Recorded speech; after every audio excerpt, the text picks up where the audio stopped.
بسم اللہ الرحمن الرحیم۔ استاد نے کلاس میں بچوں سے پوچھا، بچوں تم بڑے ہو کر کیا بننا چاہتی ہو؟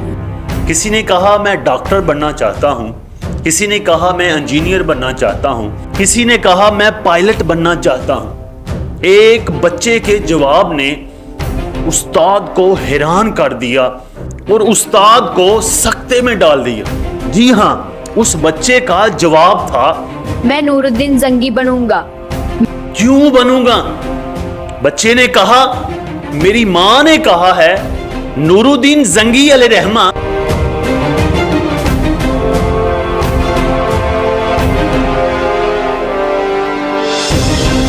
وہ بادشاہ ہے جس کو نبی علیہ السلام خواب میں آ کر کام سپرد کرتے ہیں، ان کو ذمہ داریاں سونپتے ہیں کہ حضرت نور الدین زنگی علیہ رحمہ سوئے ہوئے ہیں۔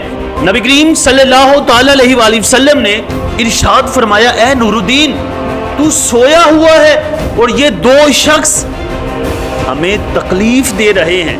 نور الدین نے یہ بات سنی اور اٹھ کھڑے ہوئے، لوگوں سے پوچھا کہ کیا مدینے میں کوئی عجیب واقعہ ہوا ہے؟ انہوں نے کہا نہیں۔ نور الدین زنگی علیہ رحمہ نے اسی وقت رخت سفر باندھا اور مدینے کی طرف چل پڑے۔ راستے میں کچھ مشکلات بھی آئیں کیونکہ صلیبی اور حشیشین اور کچھ اپنے بھی آپ کے جانی دشمن تھے۔ حضرت سلطان نور الدین زنگی علیہ رحمہ نے بڑی خاموشی، بڑی سادگی کے ساتھ وہاں کے وزیر سے پوچھا کہ یہاں کوئی معاملہ ہوا؟ انہوں نے بھی کہا نہیں ہوا۔ سلطان نور الدین زنگی علیہ رحمہ نے مدینے کے لوگوں کو بلایا کھانے کی دعوت پر اور پھر پوچھا کہ کیا کوئی مدینے کا شخص پیچھے رہ گیا ہے؟ انہوں نے کہا نہیں۔ تو پھر دیکھا کہ تمام لوگ آئے، وہ دو شخص نہیں ہے جن کی طرف حضور نے اشارہ کر کے فرمایا تھا کہ یہ دو بندے مجھے تکلیف دے رہے ہیں۔ سلطان نے پھر پوچھا کہ کیا کوئی پیچھے رہ گیا ہے؟ تو کہا ہاں، دو شخص ایسے ہیں جو بہت ہی نیک اور پرہیزگار ہیں، وہ پانی پلانے کی ڈیوٹی دیتے ہیں اور وہ سارا دن اللہ کا ذکر اذکار ہی کرتے ہیں اور کوئی کام نہیں کرتے۔ سلطان نے کہا ان دونوں کو بلایا جائے۔ جب وہ دونوں آئے تو سلطان نے دیکھا کہ یہ وہی شخص تھے جن کی طرف حضور نے اشارہ فرمایا تھا۔ سلطان خاموشی کے ساتھ ان کے کمرے میں آیا اور پھر جب ان کے قلین کو اٹھایا گیا تو انہوں نے اپنے کمرے کے نیچے سے نبی علیہ السلام کے روضہ مبارک تک سرنگ کھودی ہوئی تھی۔ لوگوں کے سامنے تو وہ پاکیزہ تھے، جب ان کی یہ حرکت لوگوں نے بھی دیکھی تو پھر سلطان نے پوچھا کہ تم کون ہو؟ انہوں نے کہا ہم یہودی ہیں، ہمارا مشن تھا کہ نبی علیہ السلام کا جسم اطہر نکال کر یہاں سے لے جائیں، اور وہ بالکل نبی علیہ السلام کے جسم کے قریب پہنچنے والے تھے۔ پھر سلطان نور الدین زنگی علیہ رحمہ نے دونوں کی گردنیں کاٹی اور پھر نبی علیہ السلام کے روضہ مبارک کے ارد گرد سیسا پلائی دیوار بنا دی۔ جی ہاں، یہی مسلمانوں کا وہ بادشاہ تھا جس نے 28 سال حکومت کی اور تقریباً 25 جنگیں لڑی، صلیبیوں کو ناکوں چنے چبائے۔ آپ بہادر بڑے تھے اور جنگ لڑتے وقت اپنی حفاظت نہیں کرتے تھے۔ قاضی قطب الدین نے کہا کہ اے سلطان آپ ذرا خیال کیا کریں، اگر آپ کو شہید کیا گیا تو ہم قتل کیے جائیں گے، اسلام کی پاسبانی کون کرے گا؟ تو فرمایا تو نے اللہ کے حضور گستاخی کی، میں کون ہوتا ہوں؟ مجھ سے پہلے بھی اسلام کی پاسبانی اللہ کرواتا رہا۔ یہی بادشاہ تھا جو بیت المقدس کو فتح کرنے کے پیچھے دیوانہ وار رہتا تھا، حتیٰ کہ اپنے ہاتھوں سے ایک ممبر بنایا تھا۔ سلطان یہ چاہتا تھا کہ یہ ممبر میں بیت المقدس مسجد اقصی کے اندر رکھوں، ساری زندگی جنگیں لڑتے رہے، جہاد کرتے رہے، لیکن نصیب میں یہ نہیں تھا کہ آپ بیت المقدس کو فتح کرتے۔ بیت المقدس کو صلاح الدین ایوبی نے فتح کیا اور یہ ممبر صلاح الدین ایوبی نے مسجد اقصی میں رکھا، اور پھر کئی سو سال سلطان کا ممبر مسجد اقصی میں پڑا رہا۔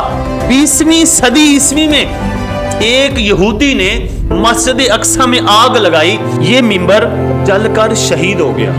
آپ نے جنگوں کے ذریعے بے شمار فتوحات حاصل تو کی، لیکن اپنے ملک کے اندر ایک مضبوط نظام بھی منظم کیا، بالخصوص جاسوسی کے نظام کو بہت ہی مضبوط کیا، اور قریب قریب والے قلعوں کے لیے کبوتر کے ذریعے پیغام رسانی کا سلسلہ شروع کروایا۔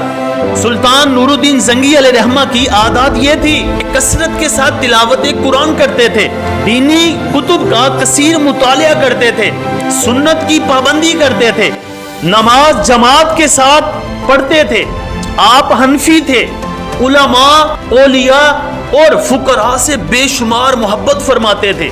آپ نے ایک دارالعدل بنایا تھا جس میں بیٹھ کر لوگوں کو انصاف فراہم کرتے تھے، اور آپ کثیر روزے رکھتے تھے اور رات کو بے شمار نوافل ادا کرتے تھے، حتیٰ کہ دشمن یہ کہتے تھے کہ یہ جنگ کے ذریعے ہمیں فتح نہیں کرتا بلکہ کثرت کے ساتھ روزے رکھنے اور صلاۃ اللیل کے ذریعے ہمیں فتح کرتا ہے۔ سلطان زندگی انتہائی سادہ گزارتے تھے، علماء سے محبت اتنی فرماتے تھے۔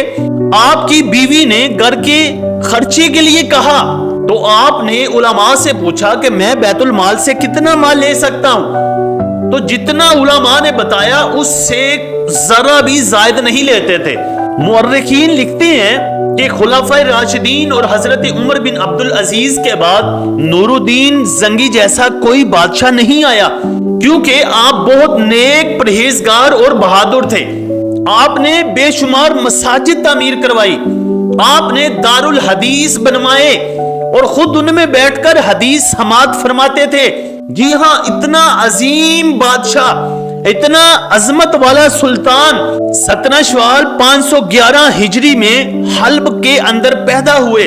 آپ نے بچپن کے اندر قرآن مجید پڑھنا سیکھا، دینی تعلیم سیکھی، تیر اندازی سیکھی، گھوڑ سواری سیکھی۔